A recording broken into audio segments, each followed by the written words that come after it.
마가복음 1장 12절 13절 두 절 말씀 우리 같은 목소리로 함께 우리 읽도록 하겠습니다. 신약 성경책 53쪽입니다. 같이 함께 우리 두 절 말씀을 읽겠습니다. 함께 읽습니다. 성령이 곧 예수를 광야로 몰아내신지라 광야에서 40일을 계시면서 사단에게 시험을 받으시며 들짐승과 함께 계시니 천사들이 수종 들더라. 아멘. 할렐루야. 이제 다 저를 보세요. 사랑하고 또 축복합니다. 오늘은 말씀의 제목이 광야의 시간입니다. 많은 그리스도인들이 광야 그러면 고난과 같은 의미로 이 광야라고 하는 단어를 사용합니다. 어떤 분이 제게 이렇게 고백하셨어요. 목사님, 저는 지금 광야의 시간을 보내고 있어요. 왜 그렇게 표현하시죠? 여쭤보면 이렇게 대답합니다. 목사님, 저 너무 힘들어요. 저도 그렇게 생각했습니다. 광야의 시간은 고통과 연단의 시간.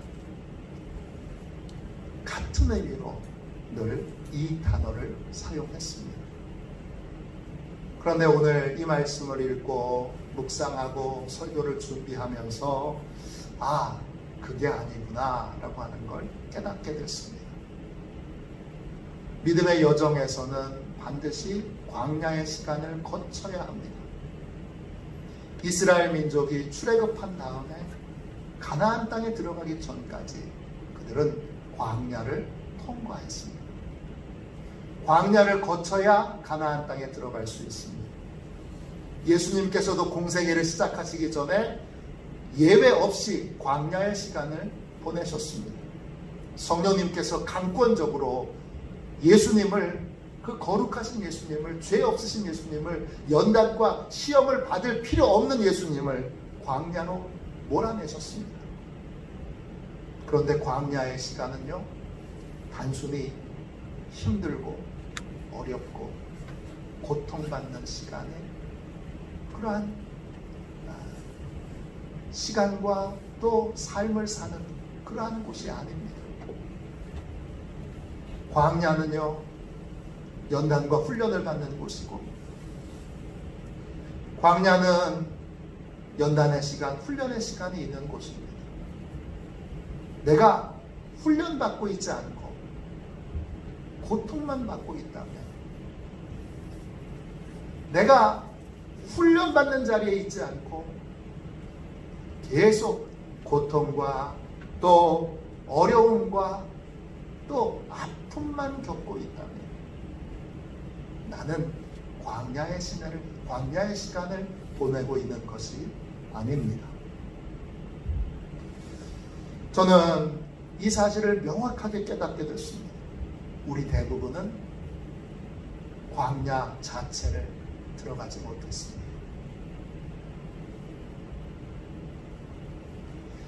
광야의 시간이 연단과 훈련의 시간이라면 우리는 그 광야를 광야 학교라고도 부를 수 있습니다. 아니, 학교에 입학하지도 않았는데 광야의 시간을 보낼 수는 없습니다. 대학교에 정식 입학하지 않고 대학생 흉내를 내는 사람들이 간혹 있습니다. 이런 분들은 강의도 듣습니다. 대학교 구내 식당에서 식사도 합니다. 심지어 동아리 활동도 합니다. 그런데 진짜 대학 생활을 하고 있는 건 아닙니다. 그냥 흉내만 내고 있고 그냥 기분만 내고 있을 뿐입니다. 1980년대 세상을 떠들썩하게 했던 사건 중에 가짜 서울대 법대생 사건이 있습니다. 들어보셨습니까? 이분이 1979년도에 서울대학교 법대에 가짜 대학생으로 들어가서 4년 동안을 가짜 서울대 법대생으로 삽니다. 여러분, 당연히 강의도 듣고 학회에도 열심히 참석했고 심지어 과대표에 출마해서 당선도 됩니다. 81년도에 대학 중에 결혼을 하는데 서울대 법대 교수님이 줄에도 서주십니다. 많은 진짜 서울대학교 법대생들이 하객으로 참석했습니다. 이분은 원래 중졸인데 그 당시에는 중학생도 군에 갔습니다.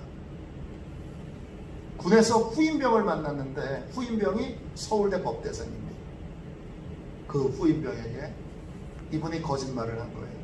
나도 서울대 법대생인데 입학하자마자 군대에 왔더라. 그래서 후임병을 통해서 진짜 서울대 법대생 친구들을 여러 명 소개를 받습니다. 다시 그 사람들을 통해서 또 다른 사람들을 소개받습니다.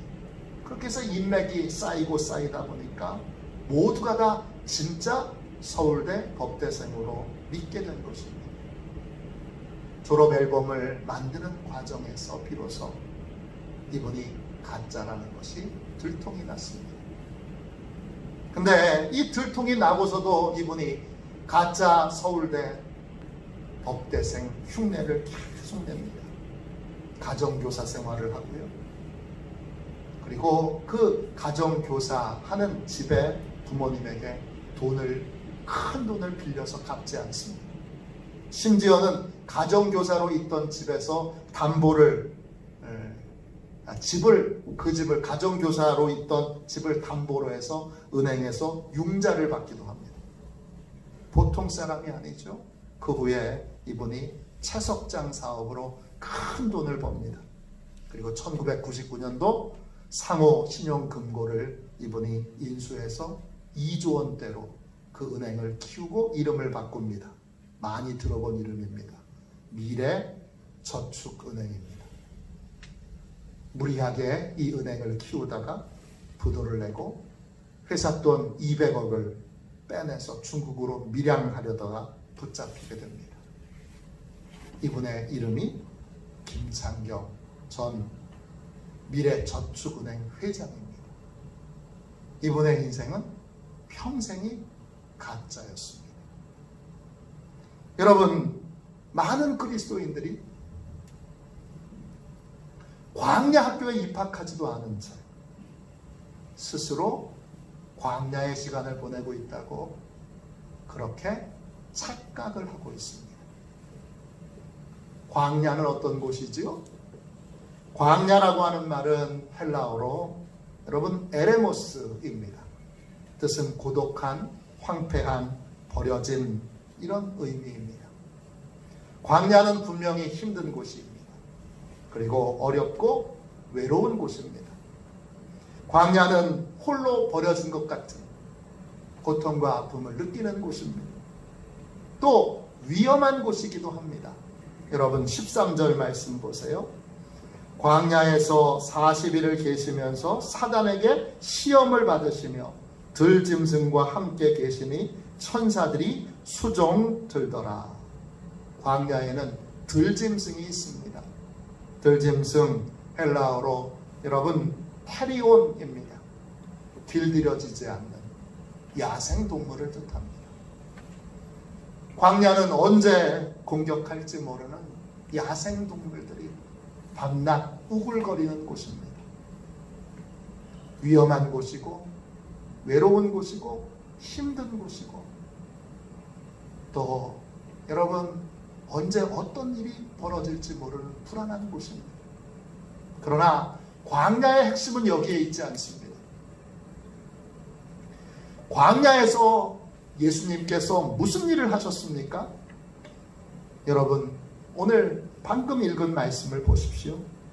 예수님께서 광야에서 무슨 일을 하셨습니까? 예수님께서 광야에서 시험을 받으시고 또 천사들의 섬김을 받으셨습니다. 광야가 진짜 광야가 되려면 내가 광야 학교,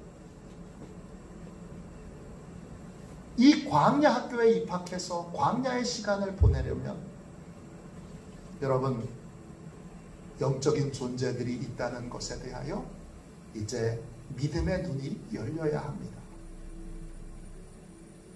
광야는 하나님께서 실제로 존재하시는 것처럼 사단도 실제로 존재하며 하나님의 사자들인 천사들도 실제로 존재한다는 것을 깨닫고 아는 곳입니다. 광야의 시간에서 우리는 두 가지의 훈련을 받게 됩니다. 어떤 훈련이냐? 첫 번째, 사단의 유혹을 분별하여 거절하는 훈련을 받게 됩니다. 또 천사의 도움을 분별하여 감사함으로 도움을 받을 줄 아는 훈련을 여러분 받게 됩니다. 광야는 치열한 영적 싸움이 벌어지는 영적 전쟁터입니다. 그저 힘들고 그저 어렵고 그저 괴롭고 그저 슬픈 땅이 아니라 여러분 치열한 영적 싸움이 벌어지는 장소입니다. 잘 사는 집에서도 광야의 시간이 있을 수 있습니다. 사업이 번창한 가운데에도 광야의 시간을 보낼 수 있습니다. 물질적으로 실패하고 사업적으로 실패해야 광야의 시간이 아니라 광야의 시간은 그런 것과 상관없이 여러분 치열한 영적 싸움을 벌이는 모든 곳이 광야이고 그 영적 싸움에 눈이 열려서 영적 싸움을 벌이고 있는 그 사람이 광야의 시간을 보내고 있는 사람입니다. 여러분은 광야의 시간에 입학하신 적이 있습니까? 여러분은 광야 학교에 입학하신 경험이 있습니까? 사단이 실제로 존재한다는 것을 깨닫고 사단의 유혹을 분별하여 그 유혹을 거절하기 위해 열심히 여러분 훈련을 받으신 적이 있습니까?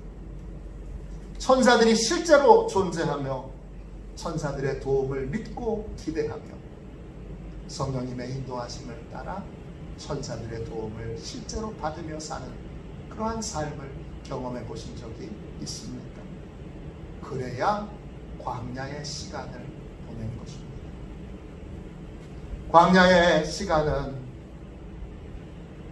이 두 가지의 훈련, 사단의 유혹을 분별하여 거절하는 훈련, 천사의 도움을 감사함으로 받는 훈련을 하는 곳입니다. 이것을 하지 않았다면 여러분은 그냥 어려운 일을 겪었을 뿐입니다. 이런 치열한 영적 싸움을 벌이고 있지 않다면 여러분은 그냥 사업에 실패한 경험이 있을 뿐이고 경제적으로 어려움을 겪었던 경험이 있을 뿐이지 광야의 시간을 보낸 것은 아닙니다. 여러분, 광야의 시간은 여러분 고난과 어려움을 겪는 자리가 아니라 영적으로 깨어있는 그러한 시간입니다. 영적으로 깨어서 사단의 유혹을 분별하는 훈련을 하는 자리, 훈련하는 시간, 그 시간이 바로 광야의 자리, 광야의 시간입니다. 사단은 헬라말로 사타나스입니다. 뜻은 적, 배항하는 자, 악마, 악령, 마왕 등을 뜻합니다. 사단은 하나님을 대적하는 자입니다. 동시에 하나님을 대적하는 모든 무리들의 우두머리가 사단입니다. 사단이 하는 가장 중요한 일은 무엇이죠? 그것은 우리를 시험하는 것입니다. 예수님도 시험을 받으셨습니다. 시험을 받는다는 말은 헬라어로 여러분 페리아조입니다. 뜻은 시험을 치르다, 유혹하다, 충동질하다, 시도하다 이런 뜻입니다. 사단은 우리를 죄를 저지르도록 계속 충동질합니다. 사단은 다윗 왕을 충동질해서 자신의 업적을 자랑하고 높이기 위해 우리 백성들이 숫자가 얼마나 늘어나는지 계수하게 합니다. 다윗 자신이 사단의 유혹에 넘어가 교만에 빠질 것입니다. 하나님의 은혜를 전부 잊어버리고 모든 것을 자신의 공로, 자신의 업적으로 삼아버린 것입니다. 즉 그에게 하나님을 높이는 예배가 사라지게 되는 것입니다. 그 결과 여러분, 다윗의 백성들은 전염병으로 7만 명이 죽는 고통을 겪게 됩니다. 사단은 또 우리를 정죄합니다. 왜 정죄하죠? 죄가 밝혀지면, 그러면 용서받지 않는 한 하나님께 속하지 않고 사단에게 속하게 되기 때문입니다. 사단은 한 명이라도 더 자기 부하를 만들기 위해서 열심히 우리를 정죄하고 또 정죄하여 죄에 빠지게 하고 죄책감에 사로잡혀 십자가의 은혜로 나아가지 못하게 합니다. 스가랴 3장 1절의 말씀입니다. 대제사장 여호수아는 여호와의 천사 앞에 섰고 사단은 그의 오른쪽에 서서 그를 대적하는 것을 여호와께서 내게 보이시니라 그랬습니다. 이때 대적한다는 말은 정죄한다는 뜻입니다. 우리는 사단이 우리를 정죄할 때마다 십자가의 은혜를 더욱 견고하게 붙들어야 합니다. 나의 공로가 아닌 십자가의 공로, 예수 그리스도의 보혈로 우리는 죄의 사함을 받았습니다. 이것을 사단이 정죄할 때마다 담대하게 붙들어야 합니다. 또 사단은 하나님의 말씀을 믿음으로 받아들이지 못하도록 우리를 방해합니다. 말씀이 전해지는 자리에 사단은 말씀이 마음에 심겨지지 않도록 그 말씀을 계속 빼앗아갑니다. 마가복음 4장 15절입니다. 말씀이 길가에 뿌려졌다는 것은 이들을 가리킴이니 곧 말씀을 들었을 때에 사단이 즉시 와서 그들에게 뿌려진 말씀을 빼앗는 것이요. 그렇습니다. 말씀을 읽거나 또 말씀을 듣거나 또 묵상하거나 연구하거나 암송할 때 우리는 그 주시는 말씀을 하나님의 말씀으로 받아들여야 합니다. 동시에 나에게 주시는 말씀으로 받아들여야 합니다. 그 말씀을 들을 때 아유 저거는 우리 남편이 들었으면 좋을 말씀입니다. 저건 우리 아내가 들었으면 좋을 말씀입니다. 아유 저건 내 친구가 들어야 되는 말씀이네. 저거는 우리 김 집사가 들어야 될 말씀이네. 아유 저거는 최 권사가 들어야 될 말씀이네. 그렇게 여러분 말씀을 다른 사람에게 적용하려고 들 때 그때가 사단이 그 말씀을 빼앗아가는 순간입니다. 우리는 하나님의 말씀을 나에게 주시는 말씀으로 받아들여야 합니다. 또 사단은요 하나님의 뜻대로 살지 못하도록 우리의 삶을 방해합니다. 사단의 목적은 하나님의 뜻이 아닌 인간이 저마다의 뜻과 계획을 따라 살게 만드는 것입니다. 그래서 여러분 사단이 역사하는 곳에는 모이기에 어려운, 함께 모여 예배하기 어려운 일들이 계속 생겨납니다. 마가복음 8장 33절입니다. 예수께서 돌이키사 제자들을 보시며 베드로를 꾸짖어 이르시되 사단아 내 뒤로 물러가라.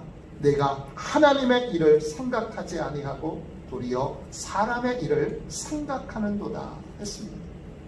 여러분 우리는 자기 부인의 삶으로 부름을 받은 사람들입니다. 내가 원하고 내가 바라는 삶이 아닌 하나님이 바라고 하나님이 원하시는 삶을 살아야 합니다. 그래야 가치 있는 삶을 살 수 있습니다. 내 생각, 내 계획을 예배 때마다 내 생각, 내 계획, 내 감정을 십자가 앞에 내려놓아야 합니다.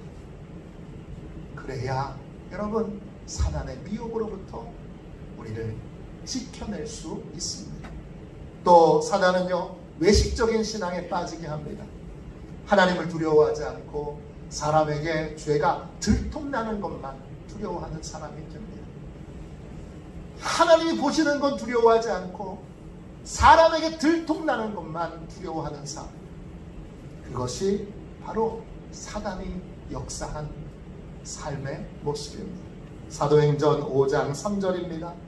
베드로가 아나니아에게 이렇게 말합니다. 베드로가 이르되 아나니아야, 어찌하여 사단이 내 마음에 가득하여 내가 성령을 속이고 땅값 얼마를 감추었느냐. 믿음 좋은 사람으로 다른 사람들에게 보여지기 위해서 아나니아가 거짓말을 합니다. 사단이 역사했기 때문입니다. 하나님은 두렵지 않고 사람에게 들통나는 것만 두려워하여 사람들이 모르면 괜찮아, 이런 생각을 갖게 하는 것, 바로 사단이 하는 일입니다. 우리는 하나님을 믿는 사람들입니다. 하나님께서 불꽃 같은 눈동자로 모든 것을 보고 계십니다. 우리는 언제 어디서나 전지하신 하나님, 모든 걸 다 아시는 하나님, 우리 마음의 모든 비밀을 아시는 그 하나님 앞에서 삶을 살아야 합니다. 또 사단은요, 복음을 전파하는 것을 방해합니다. 데살로니가전서 2장 18절입니다. 그러므로 나 바울은 한 번, 두 번 너희에게 가고자 하였으나 사단이 우리를 막았도다. 사단의 방해가 있더라도 우리는 굴하지 말고 복음을 전해야 합니다. 복음을 전할 때 하나님께서 반드시 역사하기 때문입니다. 코로나 시대에 전도는 이제 다 끝났어, 이렇게 말하는 분들이 있습니다. 여러분, 그건 꼭 하나님은 돌아가셨어, 이렇게 말하는 것과 같습니다. 어떤 상황에서도 우리는 복음 전하는 것을 포기하지 말아야 합니다. 그러면 하나님이 역사하시기 때문입니다. 어느 교회가 열심히 전도했습니다. 전도지를 사방에 뿌리며 전하며 열심히 전도했는데 어느 날 밤에 12시에 술에 거나하게 취한 한 남자가 전도지를 들고 교회 사택을 찾아와서 문을 두드립니다. 쾅! 밤 12시인데요. 새벽기도 해야 되기 때문에 목사님 주무셨다가 얼른 일어나서 문 밖으로 나아가 보니까 술에 취한 사람, 인사불성이 돼서 그 앞에 서 있습니다. 그리고 이렇게 말합니다. 목사님, 나 속상한 일이 있어서 이 전도지 보고 찾아왔으니까 나하고 술 한 잔만 더 합시다. 술 한 잔만 더 하자고요. 내 얘기 좀 들어보라. 그러면서 막 소리를 지릅니다. 목사님께서 난처한 표정으로 어떻게 해야 될지 모르고 이렇게 있을 때 갑자기 이 남자가 버럭 화를 내면서 싫어! 그러면서 목사님의 뺨을 후려칩니다.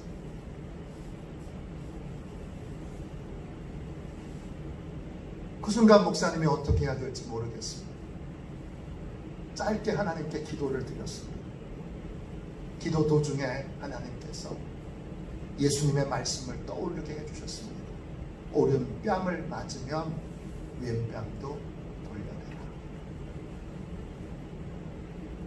그 말씀에 순종하여 그냥 뺨을 얻어맞기로 목사님이 결정했습니다.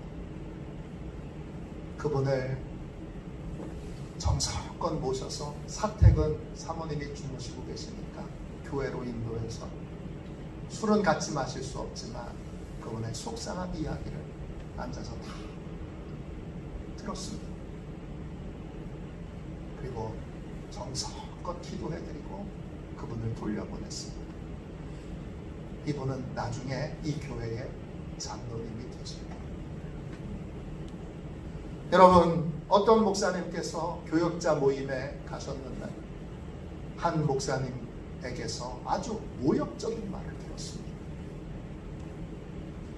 너무 화가 났지만 내가 이 자리에서 화를 내면 사단이 제일 기뻐하겠지 생각이 들었습니다.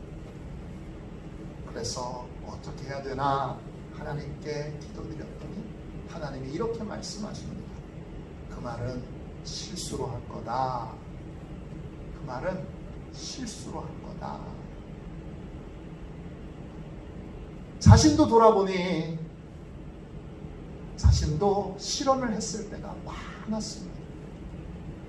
그래서 이 목사님이 옳고 그름을 따지지 않기로 결단합니다. 그리고 모욕적인 말을 한 목사님을 찾아가서 따뜻하게 악수를 청합니다. 그 모욕적인 말을 한 목사님은 웃으면서 이렇게 말을 합니다. 목사님, 제 말 농담이었어요. 이해해 주시는 거죠? 광야의 시간은 마귀의 유혹과 시험을 깨어 분별하는 그러한 시간입니다. 마귀의 존재를 알고 마귀와 영적으로 싸우는 사람에게는 중요한 특징이 있습니다. 어떤 특징이 있습니까? 사람과 싸우지 않습니다. 내가 사람과 싸우고 있다면 나는 마귀와는 싸우고 있지 않은 것입니다. 반대로 내가 마귀와 사단과 영적 싸움을 벌이고 있다면 사람과는 싸우지 않습니다. 영적 전쟁 중에 있는 사람은 사람에게 받은 아픔과 상처를 넉넉하게 이겨냅니다. 광야의 시간을 사는 사람은 누가 나의 적인지를 분명히 합니다. 우리가 싸워야 될 적은 사단입니다. 죄를 저지르도록 사단이 충동질할 때 우리는 분별하여 거절해야 합니다. 하나님의 말씀이 나에게 주시는 말씀으로 느껴지지 않을 때 우리는 더욱더 분별하여 그 말씀을 나의 말씀으로, 내게 주신 말씀으로 받아들여야 합니다. 내 감정대로 하고 싶을 때, 내 생각대로 하고 싶을 때 우리는 하나님의 뜻에 따라 자기의 생명을 내어주시고 십자가에 못 박혀 죽으신 예수님의 십자가를 바라보아야 합니다. 하나님을 의식하며 살고 있지 않을 때 우리는 전지하신 하나님을 의식하며 살려고 애쓰고 노력해야 합니다. 복음을 전할 때 이건 복음 전에도 아무 소용이 없을 거야 이런 생각이 들 때, 저 사람에게는 복음을 전해도 아무 소용이 없을 거야 그러며 복음 전하는 것을 포기하려고 할 때 복음을 전하라고 명령하신 하나님의 명령을 기억해야 합니다. 광야의 시간은 영적 전쟁의 시간입니다. 우리는 광야의 시간에 영적으로 깨어 사단의 유혹을 분별하여 거절하는 믿음의 근육을 키워야 합니다. 광야의 시간은 사단의 시험만 있는 것이 아닙니다. 뭐도 있지요? 천사의 도움도 있습니다. 천사, 헬라어로 아겔로스입니다. 하나님에게서 온 초자연적인 사자라는 뜻입니다. 인간에게 하나님의 소식을 전해주거나 또는 하나님의 명령을 수행하는 영적인 존재가 천사입니다. 예수님께서도 광야의 시간에 천사의 수종을 받으셨습니다. 수종 받으신다 할 때 그 수종 든다는 말은 헬라어로 디아코네오입니다. 뜻은 먼지를 털다 이런 뜻입니다. 이 말에서 집사라는 말이 나왔습니다. 먼지를, 종이, 노예가 먼지를 털듯이 봉사하고 섬기고 보살피는 자리에 있는 것을 우리가 디아코네오, 수종든다고 말합니다. 천사는 하나님의 뜻이 이루어지도록 우리를 돕습니다. 누가복음 22장 43절에 천사가 하늘로부터 예수께 나타나 힘을 더하더라 했습니다. 예수님이 십자가를 지시던 날 겟세마네 동산에서 아주 심각한 영적 싸움을 벌이셨습니다. 십자가를 지고 싶지 않은 마음과 하나님의 뜻에 순종하고자 하는 마음, 그 사이에서 내적인 그러한 아주 치열한 싸움이 있었습니다. 그때 천사들이 예수님께 나타나 힘을 공급합니다. 어떤 힘이죠? 순종할 수 있는 힘입니다. 하나님의 뜻을 따라 살 수 있는 힘입니다. 그러한 힘을 여러분 천사들이 열심히 겟세마네 동산에서 기도하시는 예수님께 그 힘을 공급해 주고 있습니다. 또 천사는 하나님의 뜻대로 우리를 인도합니다. 민수기 20장 16절에 우리가 여호와께 부르짖었더니 우리 소리를 들으시고 천사를 보내사 우리를 애굽에서 인도하여 내셨나이다. 출애굽의 여정 가운데 천사들이 그 걸음걸음을 인도했습니다. 또요, 믿음의 길에서 낙심할 때 천사들은 낙심하고 절망하는 우리를 어루만져 주기도 하고 우리를 회복시켜 주기도 합니다. 열왕기상 19장 5절입니다. 로뎀나무 아래에 누워 자더니 천사가 그를 어루만지며 그에게 이르되 일어나서 먹으라 하는지라 했습니다. 영적 침체에 빠져있는 엘리야에게 천사가 찾아와서 그를 어루만져 줍니다. 그의 육체를 어루만져 주고 그의 마음을 어루만져 주고 그의 영혼을 어루만져 줍니다. 그래서 어떻게 되죠? 새 힘을 얻게 합니다. 또 천사는요, 우리에게 기쁜 소식을 전해주기도 합니다. 누가복음 2장 10절입니다. 천사가 이르되 무서워하지 말라. 보라, 내가 온 백성에게 미칠 큰 기쁨의 좋은 소식을 너희에게 전하노라. 천사는 우리에게 좋은 소식을 전해줍니다. 또요, 하나님의 명령에 따라 우리를 위기에서 건져주기도 합니다. 사도행전 12장 11절입니다. 이에 베드로가 정신이 들어 이르되 내가 이제야 참으로 주께서 그의 천사를 보내어 나를 헤롯의 손과 유대 백성의 모든 기대에서 벗어나게 하신 줄을 알겠노라. 천사를 보내셔서 내일이면 사형에 처해질 베드로를 옥에서 하나님이 구원해내십니다.